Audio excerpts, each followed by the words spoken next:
Harry and a Terrible Whatzit by Gackenbach.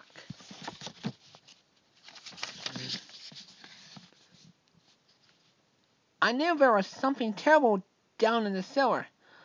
I just know because the cellar was dark and damp, and it smelled.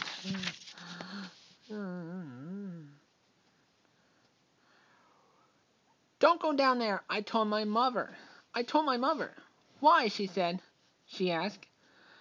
There is something terrible down there. I had to go down in the cellar, she said. We need a jar of pickles. No. She never believes me. I waited and waited and waited at the cellar door. She never came back up. Someone had to do something. So I took a broom and went down the cellar steps. It was very black and gloomy, and it smelled. I knew there was something here. I called out, "What did you do with my mother?" When I saw it, a double-headed, three-clawed, six-toed, longhorn Whatzit. It was hiding behind the furnace. "Where's my mother?" I asked it. The last time I saw your mother, the Whatzit said. She was over by the pickle jars. Runt. I was sure the Whatzit was lying. What do you do with here? What do you do with her? I shouted. What do you do with her? I shouted, and I gave a swat with a broom. Wham! That made the Whatzit really mad, and it came after me. I swung the broom again. Wham! The Whatzit didn't like that at all. It climbed up on the washer, and I hit it right where it sits down. I noticed the Whatzit was getting smaller, and when I pulled his tail, it got even smaller. Now the Whatzit was down to my size. Okay, you better tell me what you did with my mother, I said. Or else, kid, you're crazy. The Whatzit answered. One of the heads made a face at me. Made a hand at me. Just for that, I twist a nose. And the Whatzit shrank some more. Why are you getting so small? I asked. Because you aren't afraid of me anymore? The Whatzit said.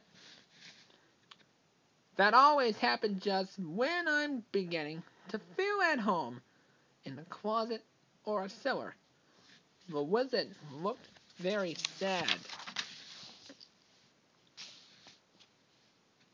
The Whatzit got smaller and smaller and smaller, just when it was about the size of a peanut. I called out, tried Sheldon, Parker's cellar next door. He's afraid of everything. Thanks, I heard it say.